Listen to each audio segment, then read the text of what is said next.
Free, free Palestine! Free, free Palestine! Free, free Palestine! Free, free Palestine!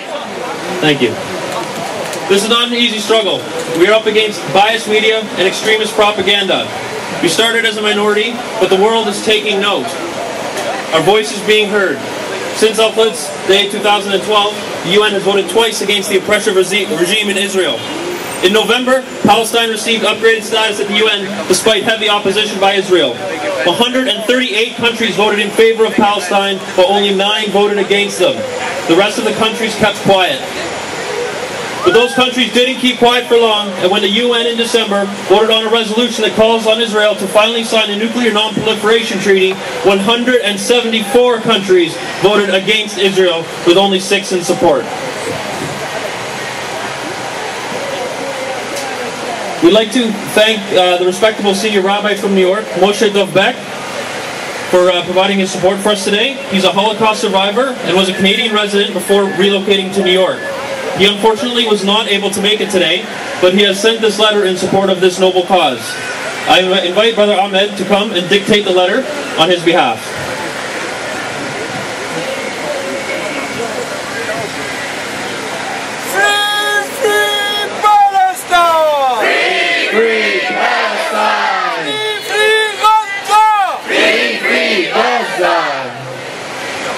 Assalamu alaikum. Greetings to all those gathered here today. Welcome in the name of the Almighty. We are here to join the honorable people who have come together to express their pain at the injustice of the Zionist occupation of Al-Quds. Just because the other side is stronger and they are in power now, it doesn't mean that they are in the right. The injustice remains an injustice, and it cries out to the world. The truth will always run after the lie and call out, "You are a lie." We are here to express our pain in regard to the Zionist occupation. We declare that it is wrong, false, and unjust. Yes, it has existed for several decades, but that still doesn't make it right and justified. Neither does it mean that it will continue to exist forever. No falsehood has its limits. We must now note that the Zionist occupation of Al-Quds is not only a crime in the case of Al-Quds. The entire Zionist occupation, their settlement in the Holy Land, with the plan to take it over and expel the Palestinian people and oppress them, is a crime that cries out to the world. It is murder, theft, and cruelty that cannot be tolerated. It is a double crime against the Jewish Torah and against the standards of morality by which mankind lives. If one robs another, resulting in a fight between them, and the fight continues for a long time, with the robber prevailing, and then in order to end the fight, it is agreed that the robber will keep only part of the stolen property, as in the two-state solution, this does not rectify the injustice. The Zionist occupation of Palestine cannot be justified, even in 1 inch of the Holy Land. Yes! Yes! Jews did come to live in the Holy Land over the generations, but not with the intentions of ruling the land. The Jewish immigrants were welcomed by the Palestinian residents of the land with honor and respect, and the Jews lived side by side with the Palestinians and their leaders in mutual respect and peace. The problem began when the Zionists came with their plan to rule the Palestinian people.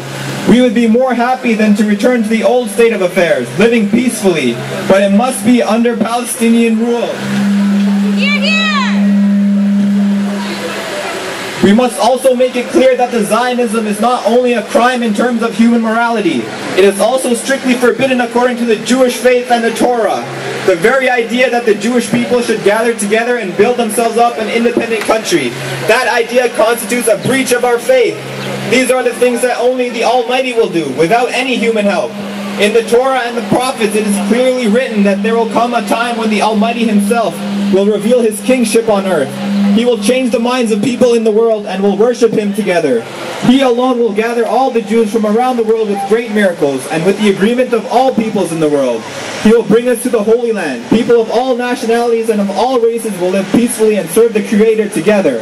All Jews believe in this. Whoever does not believe in this excludes himself from the Jewish people.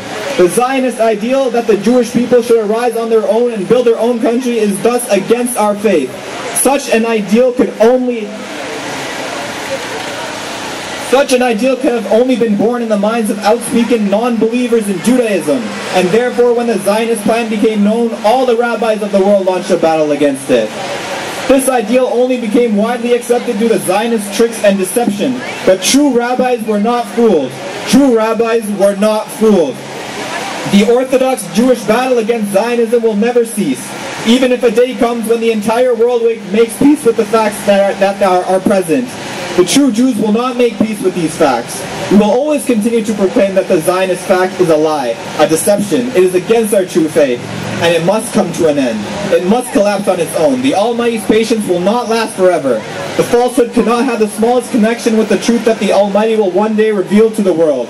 This is what we are looking forward to. We believe in it and we wait for it. Assalamu alaikum.